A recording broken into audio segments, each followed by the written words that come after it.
तो next lecture अपन शुरू कर रहे हैं इसका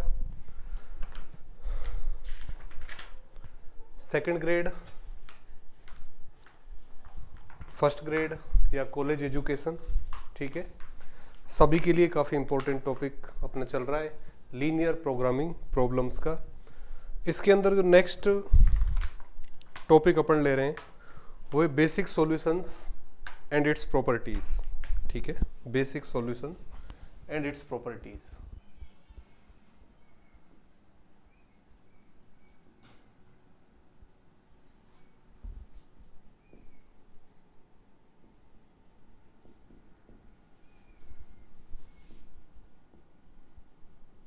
आधारी हल तथा इसके गुणधर्म।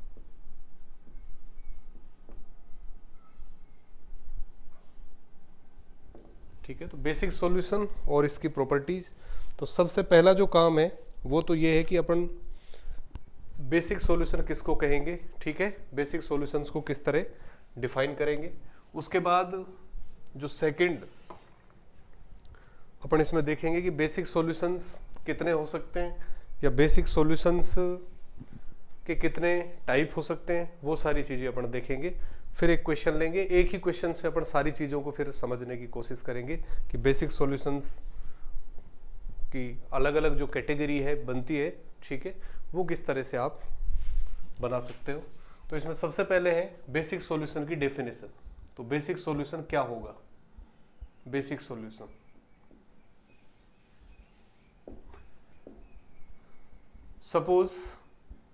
suppose we have given system of linear equations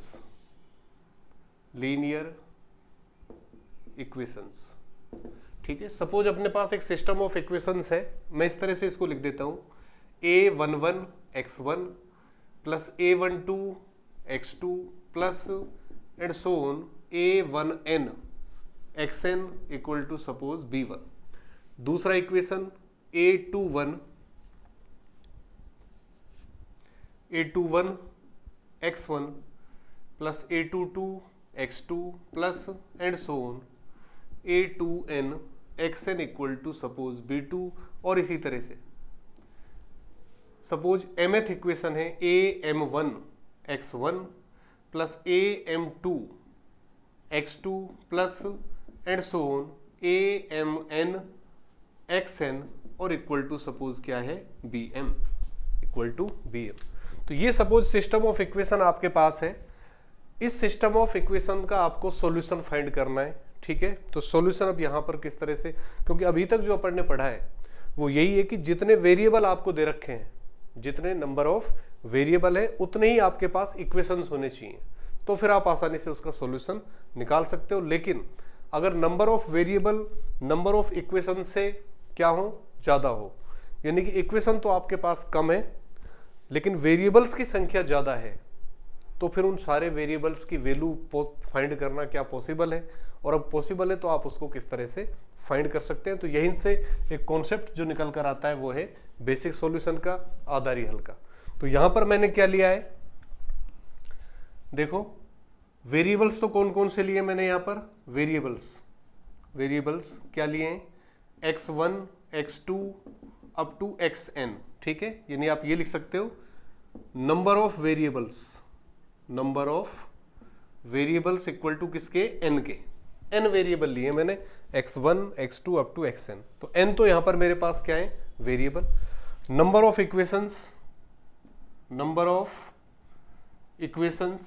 equations कितने मेरे पास यहां पर देखो, ये पहला इक्वेशन है, ये दूसरा इक्वेशन है, ये mth इक्वेशन है। तो नंबर ऑफ इक्वेशंस क्या है, m है। ठीक है, suppose n is greater than m, suppose n is greater than m।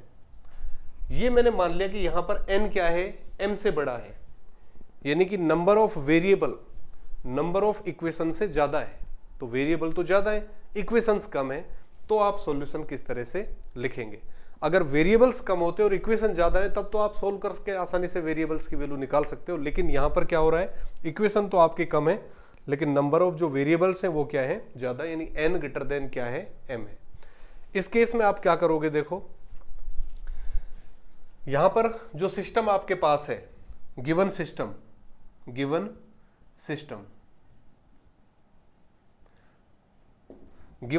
अपन इस तरह से लिख सकते हैं। अगर मैं यहां पर ये मान लूं, suppose matrix A equal to, मैंने मान ली मैट्रिक्स A इक्वल टू क्या बना सकता हूं मैं, A11 A12 up to A1n, A21 A22 up to A2n and so on, AM1 AM2 and AMN।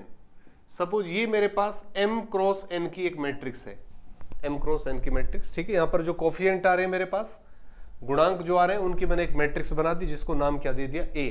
तो A यहां पर किस ऑर्डर की मैट्रिक्स है, m क्रॉस n की मैट्रिक्स, क्लियर, ठीक है, m क्रॉस n की। और मैं क्या ले रहा हूं, एक मैट्रिक्स में डिफाइन कर रहा हूं, suppose matrix x equal to, suppose ये मैट्रिक्स ले ली मैंने, column matrix x1 x2 up to xn। एक मैट्रिक्स में ले रहा हूं B, और B के एलिमेंट्स क्या ले रहे हैं अपन, B1 B2 up to BM, ठीक है। तो B को मैं स्मॉल से डिनोट कर रहा हूं क्योंकि अभी एक मैं बेसिक मैट्रिक्स डिफाइन करूंगा, उसको फिर मैं कैपिटल B से डिनोट करूंगा। तो ये सिस्टम है, तो गिवन सिस्टम क्या बन जाएगा आपका, AX equal to B, AX equal to B, इस तरह से लिख सकते हो आप। ये जो पूरा सिस्टम है, अगर मैट्रिक्स A को मैट्रिक्स X में मल्टीप्लाई करो और उसको इक्वल टू किसके रखो, B के, तो पहला इक्वेशन क्या आएगा, देखो फर्स्ट रो को इस कॉलम में जब आप मल्टीप्लाई करेंगे तो A11 x1 plus A12 x2 plus A1n xn equal to किसके आ गया, B1 के। इसी तरह से सेकंड रो को इस कॉलम में करेंगे इक्वल टू B2, mth रो को इस कॉलम में करेंगे तो इक्वल टू BM, ठीक है। तो ये सारे रिलेशन आपके पास आ जाएंगे। तो ये जो पूरे रिलेशन है वो मैंने इस फॉर्म में कन्वर्ट कर दिए, ठीक है। तो AX इक्वल टू क्या आ गया मेरे पास, B, AX equal to B। अब मैं ये मान लेता हूं, अब आपको पता है कि कोई भी मैट्रिक्स अगर आपके पास है, सपोज 2 क्रॉस 3 की मैट्रिक्स आपके पास है, 1 2 3 4 1 3, सपोज ये मैट्रिक्स आपके पास है 2 क्रॉस 3 की, 2 क्रॉस 3 की। तो ये आपने पढ़ा है कि इस मैट्रिक्स की जो रैंक है वो अधिक से अधिक क्या हो सकती है, 2 हो सकती है, क्योंकि इसमें 3 क्रॉस 3 की तो डिटरमिनेंट बन ही नहीं सकती।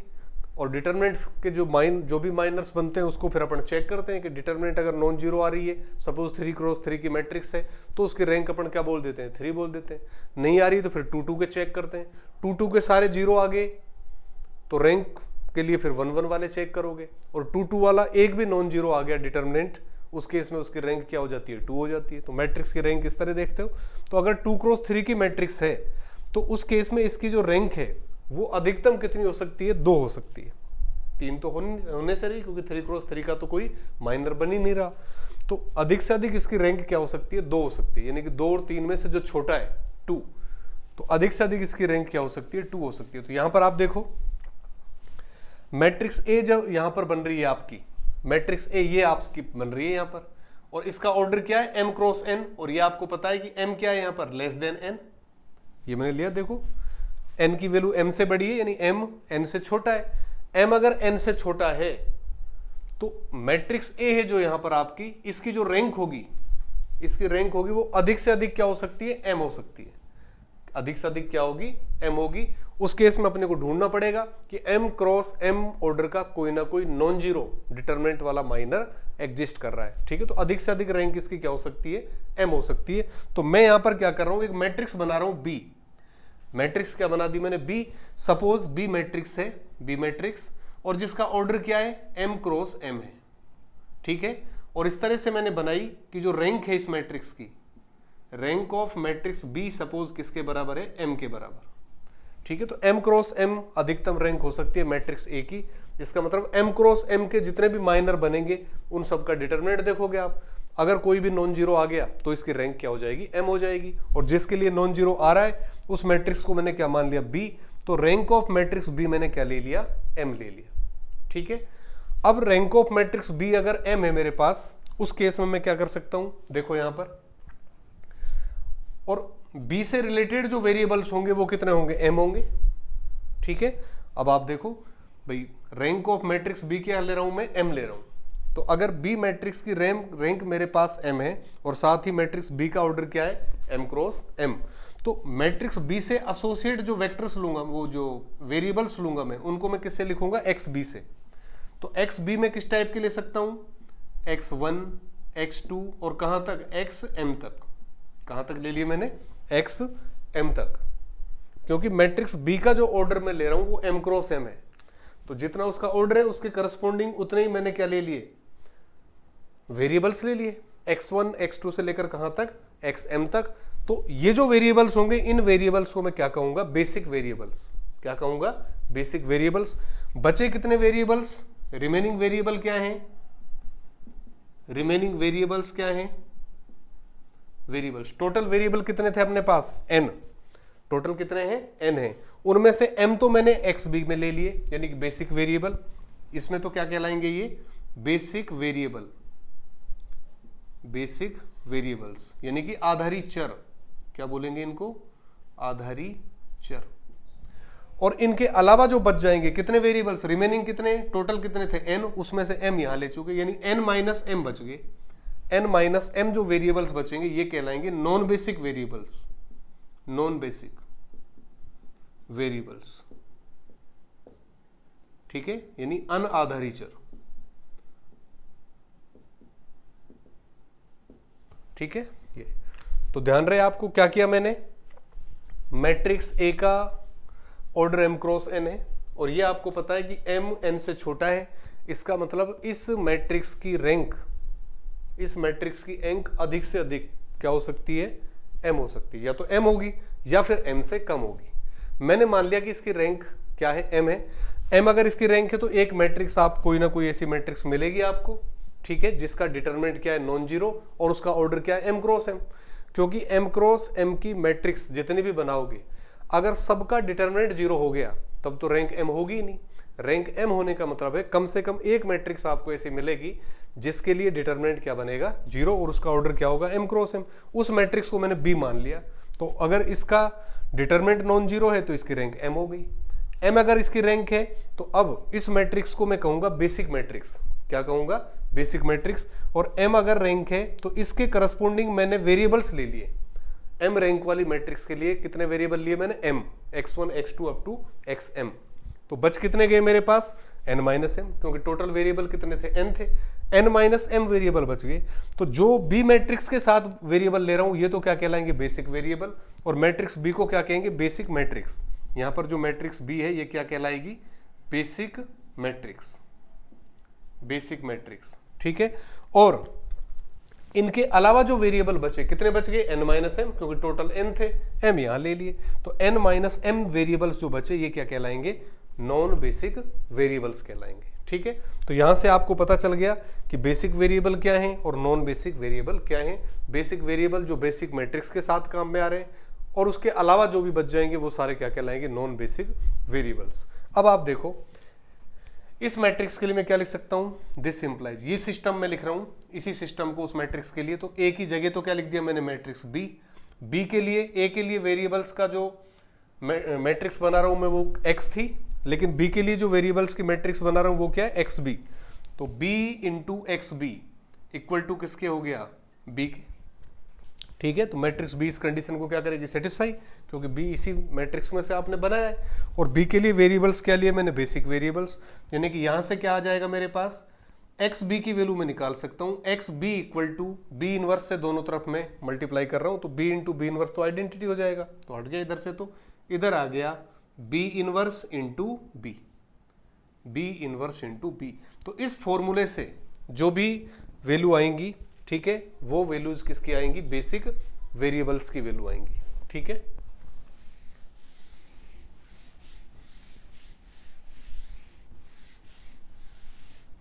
तो यहां से ये आ गया मेरे पास X B equal to B inverse into B, B inverse into B.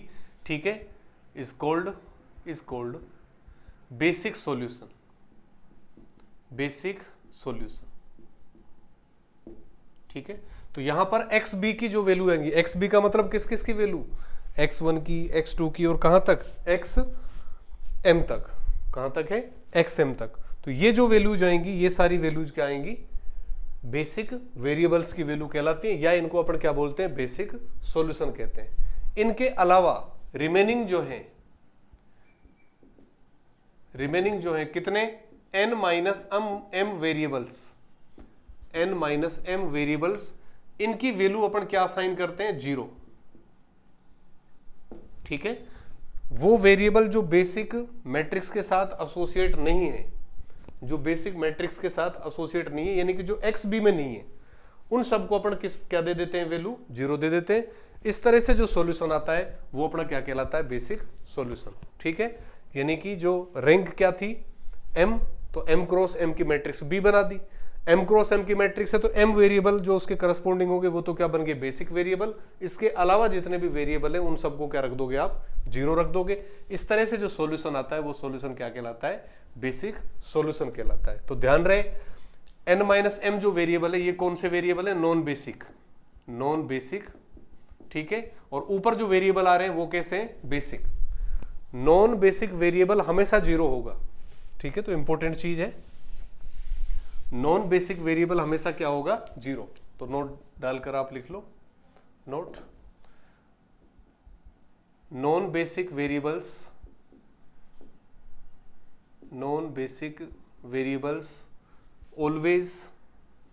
always assigned to 0। ठीक है, तो नॉन बेसिक वेरिएबल्स हमेशा 0 होंगे। नंबर 2, बेसिक वेरिएबल्स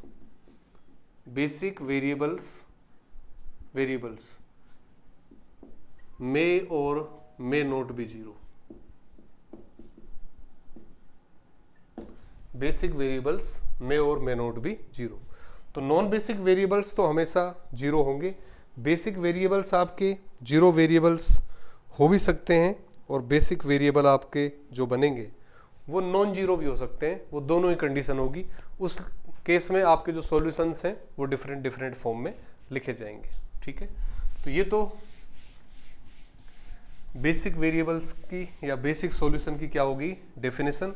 तो बेसिक सॉल्यूशन निकालने के लिए आपको क्या करना है, X B equal to B inverse B, ये फॉर्मूला अप्लाई करना है। इसमें एक्स बी में जितने भी वेरिएबल आएंगे वो सारे बेसिक वेरिएबल कहलाएंगे और सॉल्यूशन बेसिक सॉल्यूशन कहलाएगा।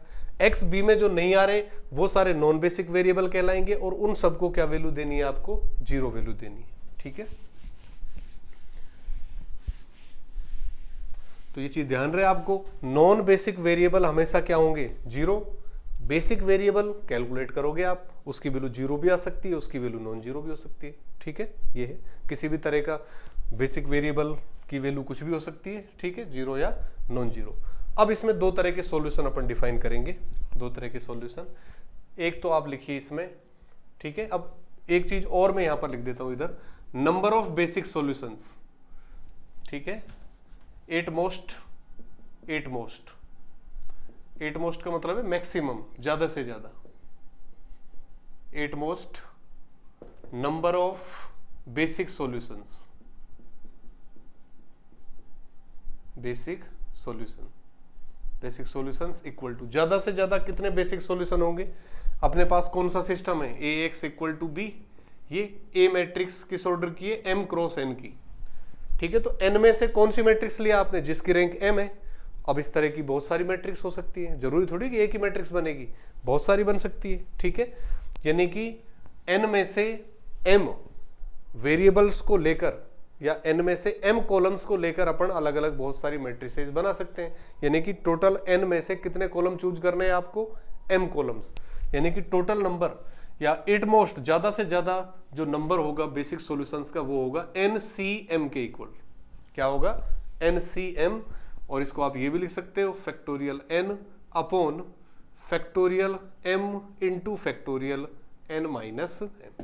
ठीक है, ये सपोज आपको मैट्रिक्स A दे रखे जिसका ऑर्डर कितना है, सपोज 3 क्रॉस 4 है, सपोज 3 क्रॉस 4 है। यानी कि इसके लिए m की वैल्यू क्या हो गई आपकी 3 और n की वैल्यू क्या हो गई 4। तो 4c3 इक्वल टू क्या बना, 4c3, तो 4 इंटू 3 इंटू 2 और अपॉन 3 इंटू 2 इंटू 1, यानी किसके आ गया 4 के, क्या बना 4। इसका मतलब ये है इस केस में मैक्सिमम, ठीक है, यहां पर रख दो आप 4 का फैक्टोरियल, इधर क्या बनेगा m की वैल्यू क्या है 3 का फैक्टोरियल, 4 माइनस 1 वही चीज बनेगी, यानी कि 4 ज्यादा से ज्यादा कितने बेसिक सॉल्यूशन निकलेंगे 4, ज्यादा से ज्यादा एट मोस्ट, 4 से कम भी हो सकते हैं, 4 से कम भी हो सकते हैं, क्योंकि कई बार ऐसा होगा कि 4 जो मैट्रिक्स बनाओगे आप, चारों का डिटरमिनेंट नॉन जीरो नहीं हो, तो जिन जिन का डिटरमिनेंट नॉन जीरो है उसके लिए बेसिक सॉल्यूशन मिल जाएगा, जिसके लिए डिटरमिनेंट जीरो आ गया, फिर डिटरमिनेंट जीरो आ गया तो फिर मैट्रिक्स का इनवर्स निकालना पॉसिबल नहीं है, तो वहां पर आपको सॉल्यूशन नहीं मिलेगा। तो ज्यादा से ज्यादा कितने मिलेंगे NCM मिलेंगे बेसिक सॉल्यूशंस। क्लियर? तो इसके बाद एक दो डेफिनेशन और लिखो आप। नेक्स्ट जो डेफिनेशन है degenerate solution, degenerate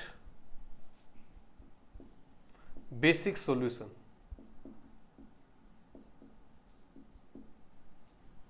degenerate basic solution.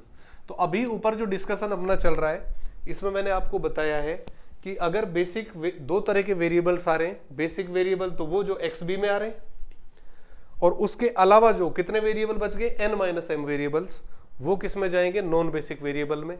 Non basic variable हमेशा क्या होंगे जीरो होंगे, नॉन बेसिक वेरिएबल यानी n-m वेरिएबल्स हमेशा जीरो होंगे। बेसिक वेरिएबल्स जीरो हो भी सकते हैं और जीरो नहीं भी हो सकते हैं, कोई भी पॉसिबिलिटी हो सकती है, ठीक है। यानी कि जो डेफिनेशन यहां पर लिखेंगे वो किसके हिसाब से लिखेंगे, बेसिक वेरिएबल्स के हिसाब से, क्योंकि नॉन बेसिक वेरिएबल तो हमेशा जीरो है। अब मैं लिख रहा हूं, अगर बेसिक वेरिएबल्स जो आप ले रहे हो कौन कौन से लिए थे XB के अंदर, XB के अंदर कौन कौन से लिए X1 X2 से लेकर XM तक, अगर इनमें से ये आपने लिया है XB इक्वल टू जो मैट्रिक्स बनाई है मैंने वो इस तरह से है X1 X2 up to XM, M variables लिए। अगर इनमें से एक भी वेरिएबल जीरो बन गया, एक भी वेरिएबल इनमें से क्या आ गया जीरो आ गया, तब जो बेसिक सॉल्यूशन होगा वो क्या कहलाएगा, डीजनरेट बेसिक सॉल्यूशन कहलाएगा। तो मैं क्या लिखूंगा, at least one basic variable is zero,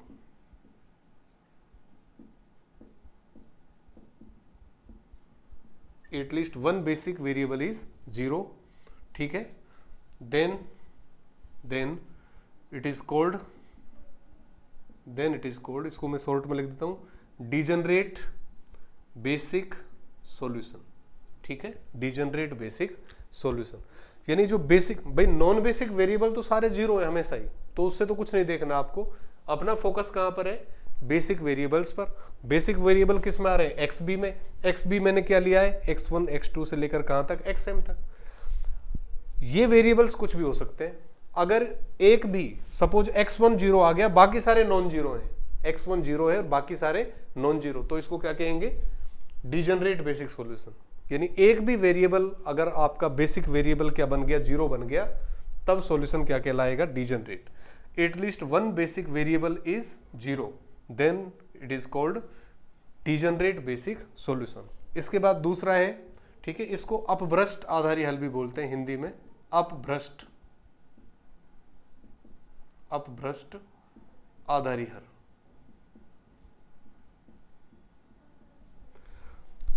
दूसरी डेफिनेशन है नॉन डीजनरेट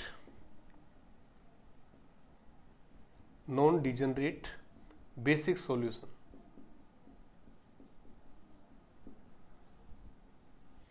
ठीक है।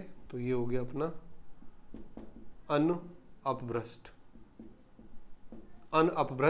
आधारी हल। तो इससे पता चल रहा है आपको, अगर X1 X2 XM जितने भी बेसिक वेरिएबल्स है वो सारे नॉन जीरो हों, सारे क्या हो, नॉन जीरो, तो नॉन डीजनरेट। एक भी जीरो हो गया तो क्या हो जाएगा, डीजनरेट। तो यहां लिखोगे आप ऑल द बेसिक वेरिएबल्स जितने भी आधारी चर आ रहे हैं, basic variables are non zero, ठीक है, बस इतना ही लिख देता हूं। तो अगर सारे के सारे बेसिक वेरिएबल यानी x1 non zero, x2 non zero, xm non zero, सारे के सारे वेरिएबल्स अगर कैसे आ रहे हैं, नॉन जीरो आ रहे हैं, तब सॉल्यूशन क्या कहलाएगा, नॉन डिजनरेट बेसिक सॉल्यूशन। एक भी बेसिक वेरिएबल्स इनमें से क्या बन गया, जीरो बन गया, तब सॉल्यूशन क्या कहलाएगा, डिजनरेट बेसिक सॉल्यूशन। ठीक है, तो ये अपने पास आ गया। एक डेफिनेशन और इसमें आप लिख लो, basic feasible solution, basic feasible solution, और इसको बोलते हैं आधारी सुसंगत हल, सुसंगत हल। और इसकी डेफिनेशन ये है, if A basic solution, if a basic solution is feasible also, if a basic solution is feasible also, then it is called basic feasible solution। तो कोई भी बेसिक सॉल्यूशन है अगर वो फिजिबल और हो जाए, बेसिक सॉल्यूशन फिजिबल होने का क्या मतलब हुआ, जितने भी वेरिएबल्स आ रहे हैं एक्स आई, वो सारे क्या होने चाहिए, greater than equal to zero. ठीक है, क्योंकि यहां पर फिर से मैं आऊं, नॉन बेसिक वेरिएबल तो हमेशा जीरो होंगे, बेसिक वेरिएबल जीरो भी हो सकते हैं, नॉन जीरो भी हो सकते हैं। सारे नॉन जीरो हैं तब तो क्या बनेगा, नॉन डिजनरेट बेसिक सॉल्यूशन। एक भी जीरो हो गया बेसिक वेरिएबल्स में तो क्या बनेगा, डिजनरेट बेसिक सॉल्यूशन। लेकिन बेसिक सॉल्यूशन वेरिएबल्स है, उनकी वैल्यू कुछ भी हो सकती है, प्लस में भी हो सकती है, माइनस में भी हो सकती है। ठीक है, बेसिक वेरिएबल में मैंने ये थोड़ी कहा यहाँ पर कि सारी वैल्यू प्लस में होना जरूरी है, बेसिक वेरिएबल्स की वैल्यू कुछ भी हो सकती है, प्लस में, माइनस में, जो भी है। लेकिन फिजिबल कब बनेगा, जब सारे बेसिक वेरिएबल क्या आ जाए, नॉन नेगेटिव, क्योंकि सुसंगत क्षेत्र किसमें देखते हो आप, फर्स्ट क्वाड्रेंट में। ठीक है, यानी कि जितने भी बेसिक सॉल्यूशन आ रहे हैं वो फिजिबल भी बन जाए। फिजिबल का मतलब है जितने भी वेरिएबल है वो क्या हो, greater than equal to zero भी हो, नेगेटिव नहीं आना चाहिए। तब जो सॉल्यूशन है आपका बेसिक सॉल्यूशन, उसको अपन क्या बोलते हैं, बेसिक फिजिबल सॉल्यूशन। ठीक है,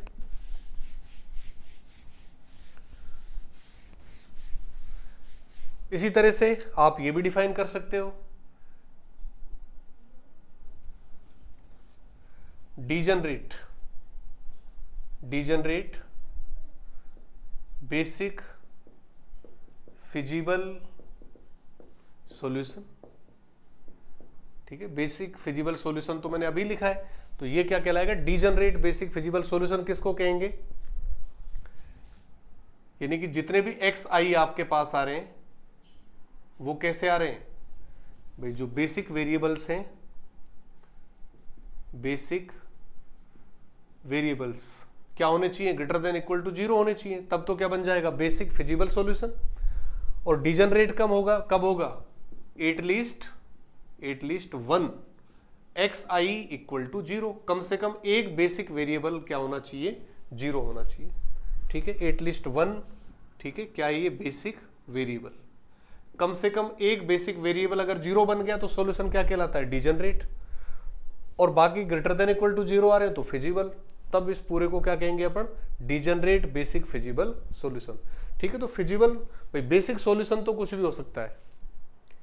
जब आप डिजनरेट और नॉन डिजनरेट पर आओगे तो सारे बेसिक वेरिएबल नॉन जीरो है तो नॉन डिजनरेट, एक भी जीरो हो गया तो डिजनरेट। अब आप फिजिबल में आ रहे हो तो सारे जो बेसिक वेरिएबल है वो कैसे होने चाहिए, greater than equal to zero होने चाहिए, तो फिजिबल हो जाएगा। और फिर डिजनरेट कब होगा, साथ में, जब greater than equal to zero तो है ही, उसके अलावा एक वेरिएबल ऐसा हो जो एग्जैक्टली जीरो ही बन जाए। ठीक है, इसी तरह से क्या डिफाइन कर सकते हो आप, non degenerate basic feasible solution. इसका मतलब क्या है, बेसिक वेरिएबल्स आ रहे हैं जितने भी, वो सारे greater than equal to zero होने चाहिए। बेसिक वेरिएबल्स क्या होने चाहिए, greater than equal to zero होने चाहिए, तब तो बेसिक फिजिबल सॉल्यूशन बन जाएगा। और जितने भी वेरिएबल्स हैं, ऑल एक्स आई जितने भी आ रहे हैं वो क्या होने चाहिए, नॉन जीरो होने चाहिए। ठीक है, और यहाँ क्या है, कम से कम एक एक्स आई क्या बन जाए, जीरो। ठीक है, यानी कि जितने भी बेसिक वेरिएबल आपके पास आ रहे हैं, बेसिक वेरिएबल्स, वो सारे नॉन जीरो हों, तब सॉल्यूशन क्या कहलाएगा, non degenerate basic feasible solution. तो ये कुछ एक डेफिनेशंस अपन ने पढ़ी है यहाँ पर। बेसिक सॉल्यूशन क्या होता है, ठीक है, उसके बाद basic feasible degenerate basic solution क्या होता है, नॉन डिजनरेट बेसिक सॉल्यूशन क्या होता है, बेसिक फिजिबल सॉल्यूशन क्या है, डिजनरेट बेसिक फिजिबल सॉल्यूशन किसको कहेंगे, और non degenerate basic feasible solution किसको कहेंगे, ठीक है।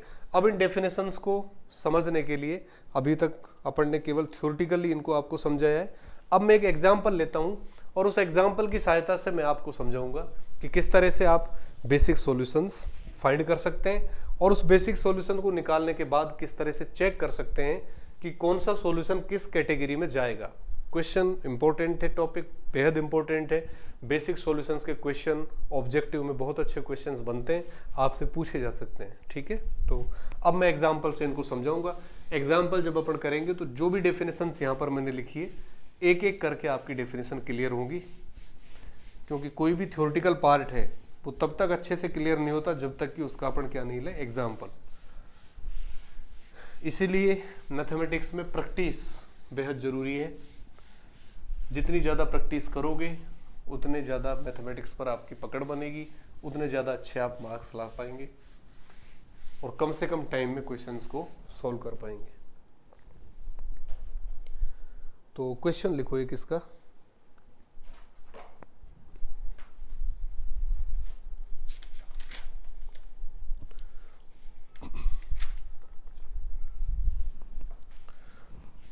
Question, find all the basic feasible solutions. या क्वेश्चन में जो भी वैल्यू फाइंड करनी है वो तो मैं बाद में देखूंगा, पहले मैं प्रॉब्लम में लिख देता हूं। ये प्रॉब्लम दी हुई है 2x1 plus 6x2 plus 2x3 plus x4 equal to 3। 6x1 plus 4x2 plus 4x3 plus 6x4 equal to 2 ये प्रॉब्लम दे रखी है आपको। 2x1 plus 6x2 plus 2x3 plus x4 equal to 3, 6x1 plus 4x2 plus 4x3 और plus 6x4 equal to 2 ये problem दे रखी है। आपको इसके सबसे पहले तो बेसिक सॉल्यूशन निकालना है, ठीक है, बेसिक सॉल्यूशन। अब इसके दो तरीके हैं बेसिक सॉल्यूशन निकालने के, दोनों ही तरीके मैं आपको बताऊंगा। सबसे पहले बिल्कुल इजी सा एक मेथड मैं आपको बता देता हूं, ठीक है, मेथड फर्स्ट। उसके बाद जिस भी मेथड से आप करना चाहें कर सकते हैं। Method first basic solution find करने का। तो यहां आपको चेक करना है कि नंबर ऑफ वेरिएबल, एक तो क्या है मेरे पास number of variables, number of variables तो किससे डिनोट करते हैं अपन, n से। एक होता है नंबर ऑफ इक्वेशंस,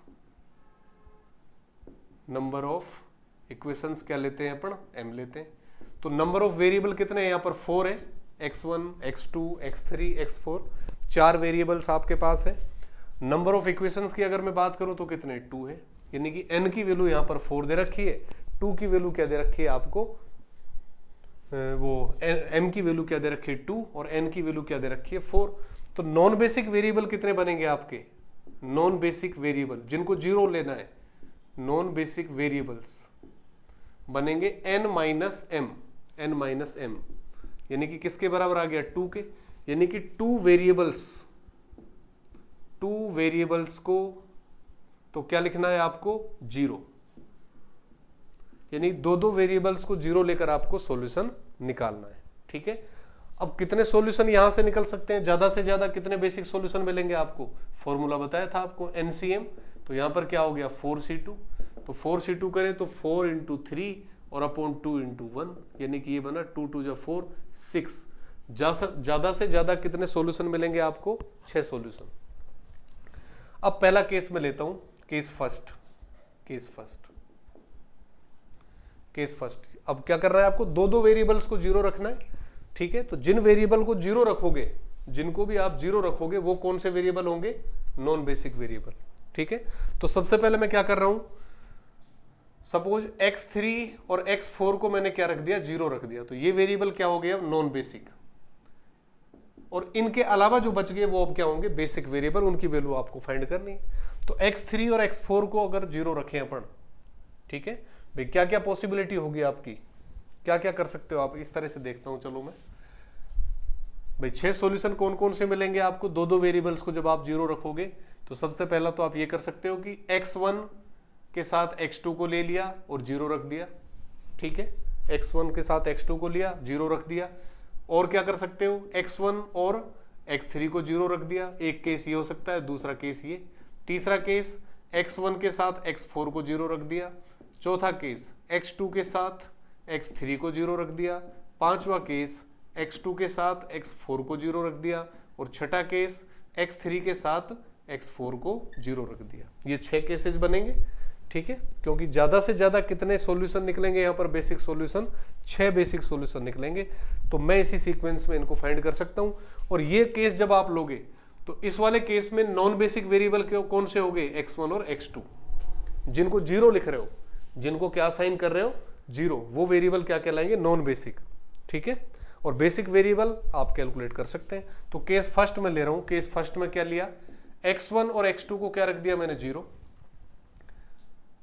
x1 और x2 को अगर मैं 0 रखूं तो मेरे पास इक्वेशन क्या आएगा, देखो x1 x2 0, ये बना 2x3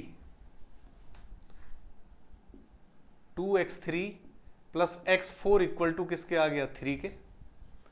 और x1 x2 0 रखा तो ये बन गया 4x3 plus 6x4 equal to 2, ये बन गया। इन दोनों इक्वेशंस को अपने को सोल्व करना है। इन दोनों को सोल्व करके किसकी वैल्यू निकालनी है, x3 की और x4 की। तो आप सोल्व कर सकते हो। इस इक्वेशन को अगर मैं 2 से मल्टीप्लाई करूं तो ये बन गया 4x3 और प्लस 2x4 इक्वल टू 2 3 जा 6।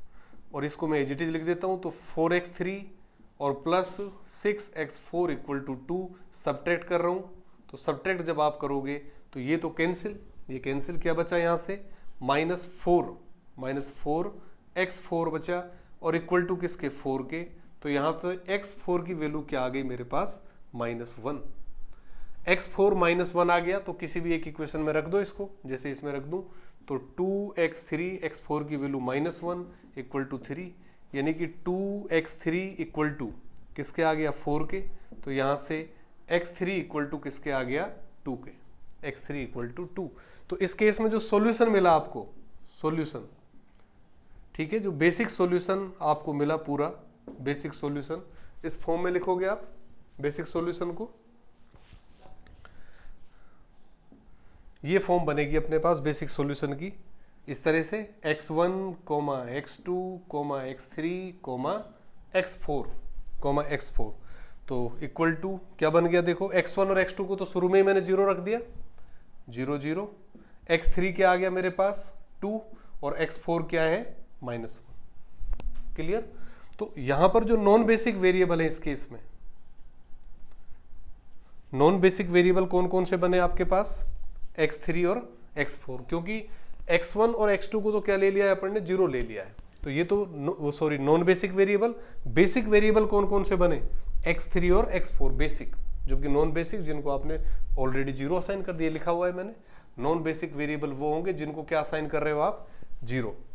तो पहला सॉल्यूशन तो आपका ये आ गया, क्लियर, ठीक है। इसी तरह से दूसरा सॉल्यूशन निकालें अपन। दूसरा सॉल्यूशन तो यहां में इधर मैं सॉल्यूशंस लिख देता हूं। सॉल्यूशंस कौन कौन से मिल रहे हैं, सॉल्यूशंस, तो फर्स्ट वाले केस में जो सॉल्यूशन मिला मुझे, कौन सा केस, जब x1 और x2 को क्या रखा है 0, तो सॉल्यूशन क्या मिला मुझे, 0 0 2 और -1, ये सॉल्यूशन मिल गया, ठीक है। अब मैं दूसरे केस पर आता हूं, दूसरे केस पर, ठीक है। तो एक सॉल्यूशन तो मेरे पास ये आ गया 0 0 2 और -1। अब दूसरा केस मैं लेता हूं, ठीक है। तो फर्स्ट केस को मैं इरेज कर देता हूं।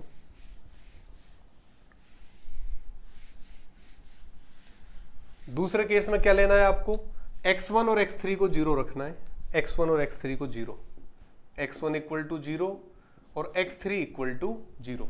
क्या बनेगा, देखो इक्वेशन क्या बन जाएंगे, x1 को 0 रखा, x3 को 0, तो ये बना 6x2 और प्लस x4 इक्वल टू 3।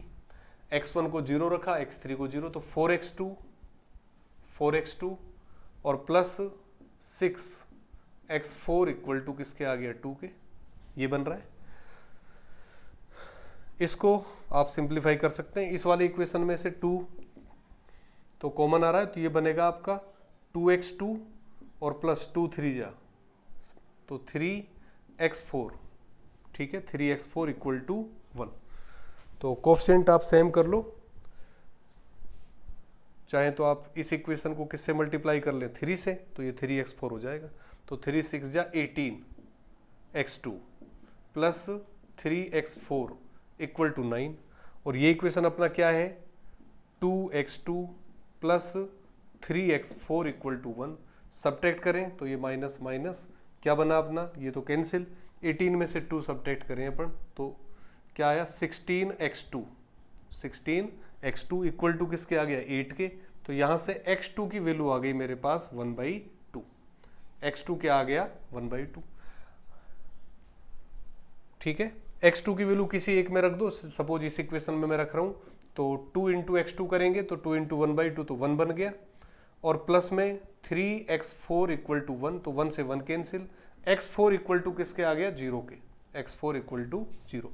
तो दूसरा केस मैंने लिया है, कौन सा वाला केस, जब मैंने x1 और x3 को तो ऑलरेडी 0 रख लिया और फिर मैंने इसको सोल्व किया, तो x1 तो क्या है यहाँ पर 0, x2 की वैल्यू क्या आ गई 1/2, x3 क्या है 0 और x4 की वैल्यू क्या है 0, ठीक है।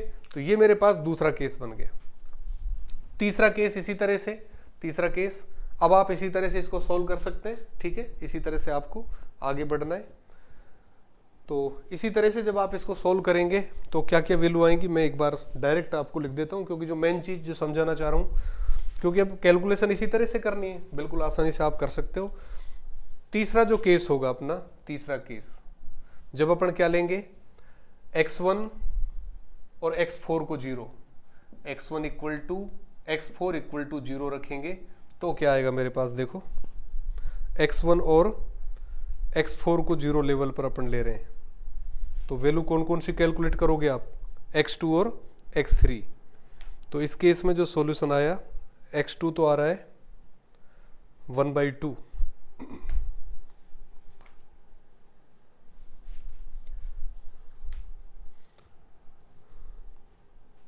इस केस में सॉल्यूशन आएगा आपका x2 इक्वल टू 1/2, x1 और x4 को 0 रखा मैंने, तो x2 और x3 वाला सॉल्यूशन मुझे देखना है, x2 और x3 वाला, तो x2 तो 1/2 आ रहा है, x3 0 आ रहा है, x2 तो 1/2, x3 0 और x1 और x4 को मैंने क्या लिया 0, ठीक है। इस केस में ये सॉल्यूशन आएगा, आप करके देख सकते हो इसी तरह से। चौथा केस क्या बन रहा है, x2 और x3 को 0 लिखा, x2 equal to x3 equal to 0, ठीक है। तो x2 0 है, x3 0 है, x1 और x4 की वैल्यू कैलकुलेट करोगे तो x1 और x4 आएंगे आपके 8/3 और -7/2, 8/3 और -7/2। पांचवा केस x2 और x4 को 0 करना है, x2 equal to x4 equal to 0, तो x2 0 हो गया और x4 0 हो गया। वैल्यू किसकी रखनी है अब आपको, x1 और x3 की, तो x1 और x3 की वैल्यू आ रही है -2 और 7/2, -2 और 7/2 ये वैल्यू आएंगी। और छठा जो केस है आपका x3 और x4 को क्या रखना है 0, तो x3 और x4 को 0 रखेंगे तो 0 वैल्यू किसकी निकालेंगे x1 x2 की, तो ये आपका आ रहा है 0 और 1/2, 0,1/2। तो ये आपके सारे सॉल्यूशंस मैंने यहाँ पर लिख दिए हैं। अब एक एक करके जो डेफिनेशंस अपन ने लिखी है आ गया समझ में आसानी से, क्योंकि आप दो दो वेरिएबल्स को 0 रखते चलेंगे, सॉल्यूशन निकालते चलेंगे, तो यहाँ पर अधिक से अधिक कितने सॉल्यूशन बनेंगे, 6 केसेस बनेंगे, यानी कि एनसीएम वाला फॉर्मूला देखा, ज़्यादा से ज़्यादा 6 निकल सकते हैं और 6 के 6 सॉल्यूशंस आपको मिल रहे हैं, ठीक है।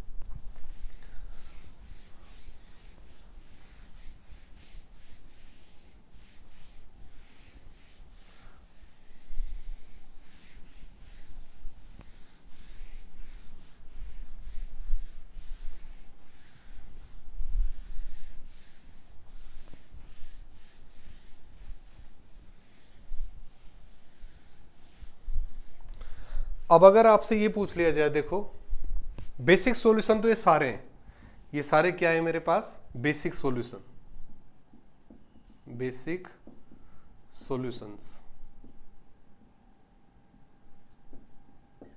ठीक है। तो बेसिक सॉल्यूशंस की लिस्ट मैंने बना दी यहां पर, ये सारे बेसिक सॉल्यूशन है। अब आपसे अगर ये पूछ लिया जाए कि डिजनरेट बेसिक सॉल्यूशन कौन कौन से होंगे, डिजनरेट बेसिक सॉल्यूशन, अब ये इंपॉर्टेंट चीज है, डिजनरेट बेसिक सॉल्यूशन यहां पर कौन कौन से होंगे उनकी लिस्ट आपको बनानी है, ठीक है। तो डिजनरेट बेसिक सॉल्यूशन का डिजनरेट क्या बताया था आपको, बेसिक वेरिएबल कम से कम एक बेसिक वेरिएबल जीरो बन जाए, नॉन बेसिक वेरिएबल तो हमेशा जीरो होंगे, जो बेसिक वेरिएबल जो कैलकुलेशन आप कर रहे हो उनमें से अगर कोई भी वेरिएबल जीरो बन गया तब सॉल्यूशन क्या होगा, डिजनरेट। जैसे फर्स्ट वाला देखें, x1 और x2 क्या है, नॉन बेसिक वेरिएबल, तो ये तो जीरो ही होंगे, इनको तो जीरो रखा है आपने। और फिर कैलकुलेट कौन से किया आपने, कौन से कैलकुलेट किए, x3 और x4, x3 और x4 दोनों क्या है, नॉन जीरो, दोनों क्या है, नॉन। तो दोनों सॉल्यूशन में एक साथ लिख देता हूं, डिजनरेट लिखूंगा और दूसरा क्या लिखूंगा मैं, non degenerate, non degenerate basic solution, solutions. तो डिजनरेट कौन कौन से होंगे और नॉन डिजनरेट कौन कौन से होंगे।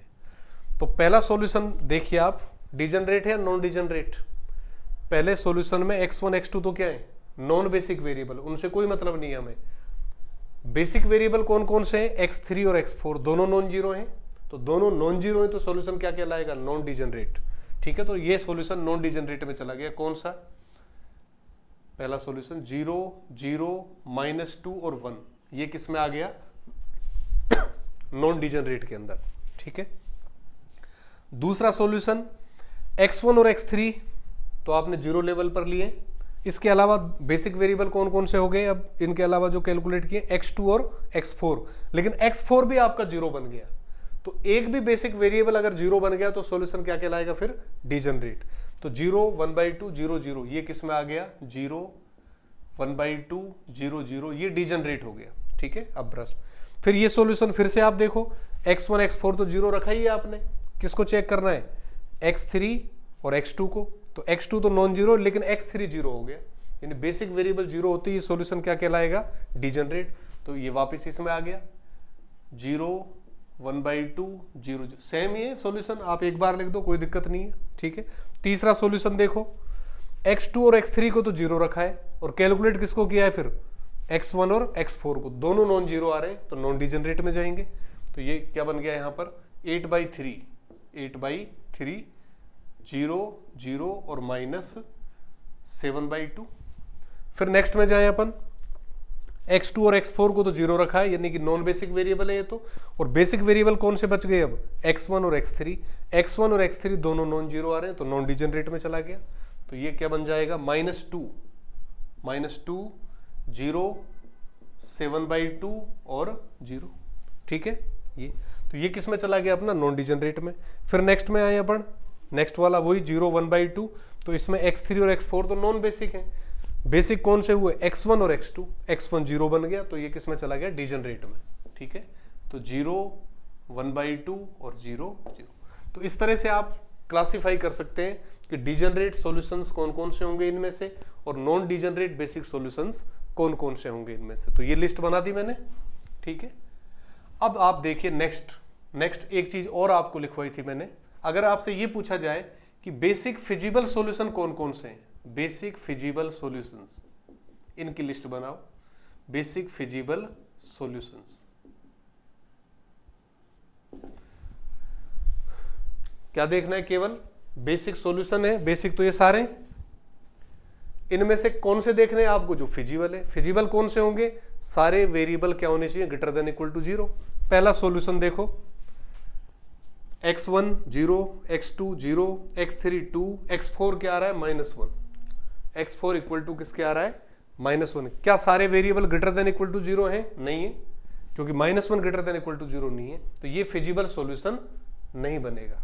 क्या नहीं बनेगा, फिजिबल सॉल्यूशन नहीं बनेगा, ठीक है। दूसरा सॉल्यूशन, इसमें सारे variable greater than equal to 0 आ रहे हैं, तो ये फिजिबल सॉल्यूशन में भी आ गया, यानी कि 0 1/2 0 0।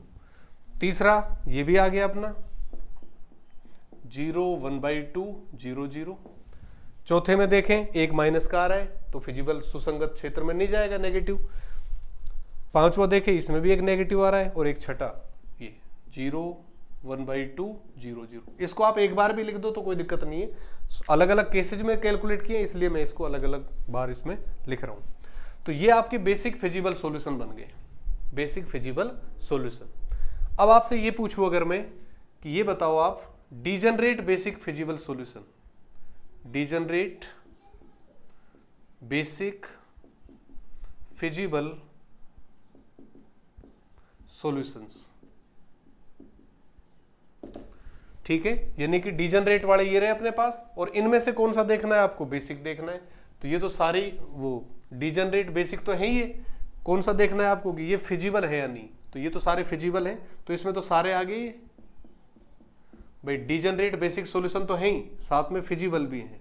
तो 0 1/2 0 0 और 0 1/2 0 0। क्लियर। बेसिक भाई डिजनरेट बेसिक सॉल्यूशन है, साथ में फिजिबल भी है क्योंकि सारे ग्रेटर देन इक्वल टू 0 हैं। अगर आपसे मैं ये कहूं, ये बताओ आप non degenerate basic feasible solution कौन से हैं, बेसिक फिजिबल सॉल्यूशंस, यानी कि जो नॉन डिजनरेट सॉल्यूशंस लिखे हुए हैं आपके पास, इनमें से क्या कोई फिजिबल बन रहा है। पहले में देखो एक लेस देन 0 आ गया, इसका मतलब फिजिबल नहीं है। इसमें भी नेगेटिव आ रहा है तो फिजिबल नहीं है इसमें भी, यानी कि नॉन डिजनरेट सॉल्यूशंस में से कोई सा भी सॉल्यूशन फिजिबल नहीं बन रहा है, ठीक है। तो आप लिखोगे नॉट एग्जिस्ट,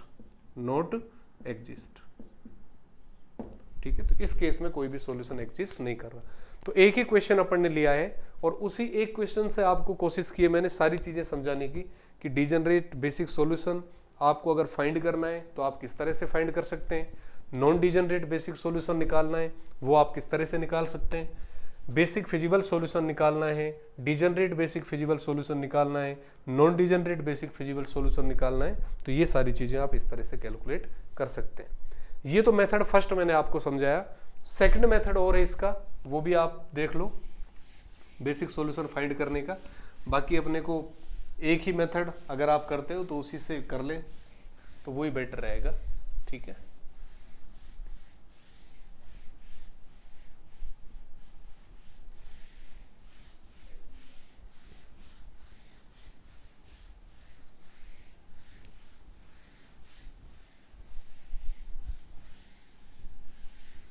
ठीक है, एक ही मेथड से आप कर लीजिए, ये इजी मेथड है। दूसरे में फिर मैट्रिक्स फॉर्म है, दूसरे में वो वाला फॉर्मूला लगाना है आपको, X B equal to B inverse into B वाला।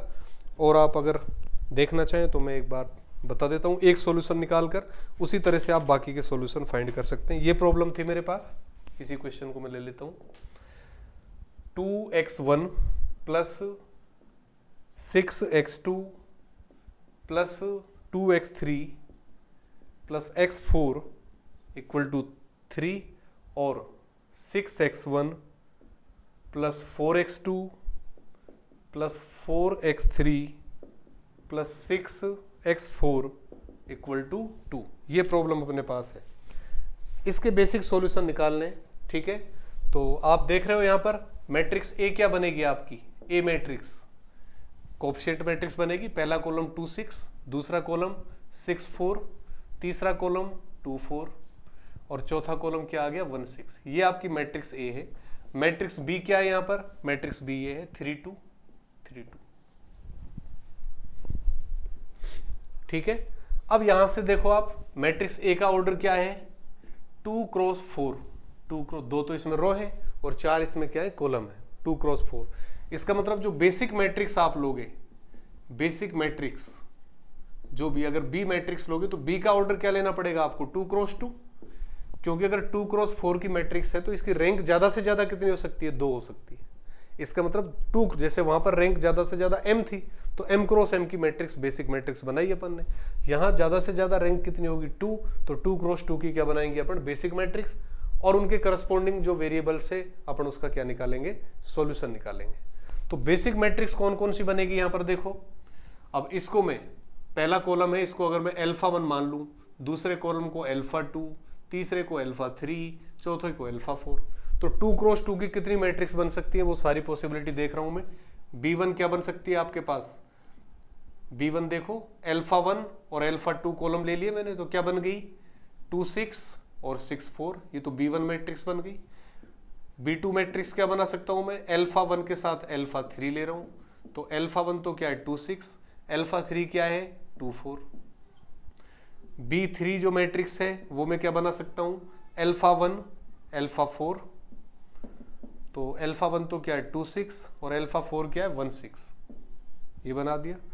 B4 बना रहा हूं मैं, तो ये बना दी मैंने, अल्फा 2 के साथ अल्फा 3 को रख लिया, तो अल्फा 2 तो क्या है 6 4 और अल्फा 3 क्या है 2 4। B5 मैट्रिक्स बनाऊं मैं, तो अल्फा 2 के साथ अल्फा 4 को ले रहा हूं, अल्फा 2 के साथ अगर अल्फा 4 अपन लेंगे, अल्फा 2 तो क्या बन गया 6 4 और अल्फा 4 क्या है 1 6, ये मैट्रिक्स बन गई। और B6 मैट्रिक्स में बना सकता हूं जब अल्फा 3 को किसके साथ लूं मैं, अल्फा 4 के साथ, तो अल्फा 3 तो क्या है 2 4 और अल्फा 4 क्या है 1 6, तो ऐसे करके 6 मैट्रिक्स बन गई आपकी।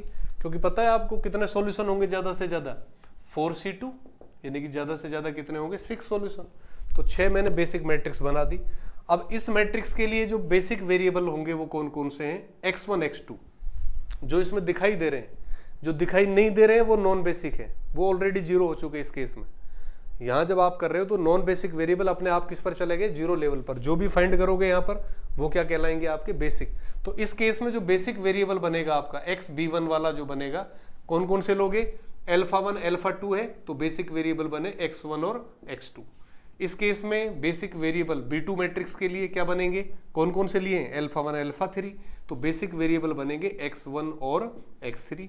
इस केस में XB3 जो बेसिक वेरिएबल बनेंगे कौन कौन से हैं, अल्फा 1 अल्फा 4 है तो x1 और x4, ठीक है। इसी तरह से बाकी केसेस में आप निकाल सकते हैं। अब जैसे पहले वाला केस लूं मैं, पहले वाले केस में मुझे सॉल्यूशन निकालना है, तो ये मैंने फॉर्मूला आपको बताया था, XB इक्वल टू किसके होता है, B इनवर्स इंटू B के, XB equal to B inverse into B। तो पहला सॉल्यूशन जब आप निकालोगे तो XB1 निकालना है आपको, XB1 इक्वल टू किसके होगा, B1 इनवर्स और इंटू B, यानी कि XB1 क्या है मेरे पास, x1 x2 वैल्यू रख रहा हूं मैं सबकी, तो ये हो गया मेरे पास x1 x2 और इक्वल टू B1 मैट्रिक्स, देखो आप B1 मैट्रिक्स ये मेरे पास, ये तो 2 6 और 6 4, ये B1 मैट्रिक्स, और इनटू इसका क्या लेना है मुझे, इनवर्स, और इनटू मैट्रिक्स B है, B मैट्रिक्स क्या है देखो यहां पर, ये रही B 3 2 3 2, ये मैट्रिक्स 3 2, ये बन गया। तो इसका इनवर्स क्या होगा आपका, ये चल रहा है आपका इधर, तो x1 x2 इक्वल टू, इस मैट्रिक्स का इनवर्स कैसे निकालते हो, डिटरमिनेंट तो क्या है इसका, 4 2 8 माइनस 36, तो 8 माइनस 36 तो -1/28, डिटरमिनेंट से डिवाइड करते हैं, और इसमें क्या आ जाएगा आपका, कॉलम एंट्रीज को, डायगोनल एंट्रीज को तो इंटरचेंज कर दिया, बाकी का साइन बदलते हैं, 2 क्रॉस 2 का ऐसे ही अपन डिटरमिनेंट निकाल सकते हैं। और इसको फिर किस में मल्टीप्लाई कर रहे हैं, 3 2 में, क्या आ जाएगा यहाँ से -28, और जब इनको मल्टीप्लाई करेंगे तो 4 3 जा 12 माइनस 6 2 जा 12, तो 0 आ गया। इसका जब करेंगे तो -18 और प्लस क्या करेंगे 4, तो -18 प्लस 4 तो -14, यानी क्या है, जब इसको डिवाइड करेंगे तो ये तो 0, और इधर क्या बन गया 1/2, यानी कि x1 तो क्या आ गया 0, x2 क्या आया 1/2, ठीक है। और इसके अलावा इस केस में नॉन बेसिक वेरिएबल कौन से बच गए, नॉन बेसिक, इनके अलावा 2 वेरिएबल कौन कौन से हैं, x3 और x4, वो नॉन बेसिक हो गए, जो हमेशा किस पर रहेंगे 0 पर। यानी कि इस केस में सॉल्यूशन क्या मिला आपको, x1 0, x2 1/2, ये 0 और ये 0, तो ये सॉल्यूशन वहां पर भी आपको देखो, जब आपने x3 और x4 को 0 लिखा था, जब आपने x3 और x4 को 0 लिखा है तो यही सॉल्यूशन आपके पास आया था, x1 0 आ गया था, x2 1/2 आ गया था। तो ये मैंने क्या निकाल दिया पहले उसके लिए। इसी तरह से आप दूसरे के लिए निकालोगे, तीसरे के लिए, चौथे के, पांचवें के और छठे के लिए। तो जो क्वेश्चन वहां पर अपन ने किया है, ठीक है, अभी जो अपन ने पहले वाले सॉल्यूशंस निकाले थे, सेम वो के वो सॉल्यूशंस आपको यहां पर भी मिलने वाले हैं, ठीक है, वो के वो सॉल्यूशन मिलेंगे। तो इस मेथड को आप इसी तरह से आप आगे बढ़ाकर सारे सॉल्यूशन की लिस्ट बना सकते हो। तो बेसिक सॉल्यूशन आपके पास आ जाएंगे, उनमें से आप चेक कर सकते हो डिजनरेट कौन से होंगे, नॉन डिजनरेट कौन से होंगे, फिजिबल कौन से होंगे, non degenerate basic feasible solution कौन से होंगे, डिजनरेट बेसिक फिजिबल सॉल्यूशन कौन से होंगे। ये सारी चीजें आप आसानी से चेक कर सकते हैं, ठीक है। ये आज अपन ने बेसिक सॉल्यूशन डिफाइन किया है और बेसिक सॉल्यूशंस की कौन कौन सी कैटेगरी है, 4-5 तरह की कैटेगरी बनाकर आपको बता दिया अलग अलग कौन सा सॉल्यूशन किस कैटेगरी में जाएगा, ठीक है।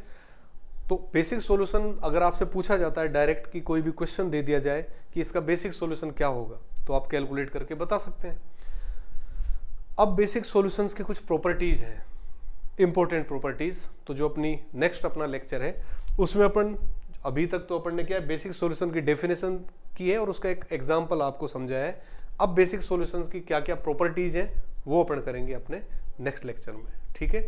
और हो सकता है कि कोई और थोड़ी डिफरेंट टाइप की प्रॉब्लम हो, उसको अपन एक प्रॉब्लम और ले लेंगे। तो एक लेक्चर और अपन अभी अपना बेसिक लेक्चर पर चलाएंगे, ठीक है, या बेसिक सॉल्यूशंस पर अपना एक लेक्चर और अपन करेंगे।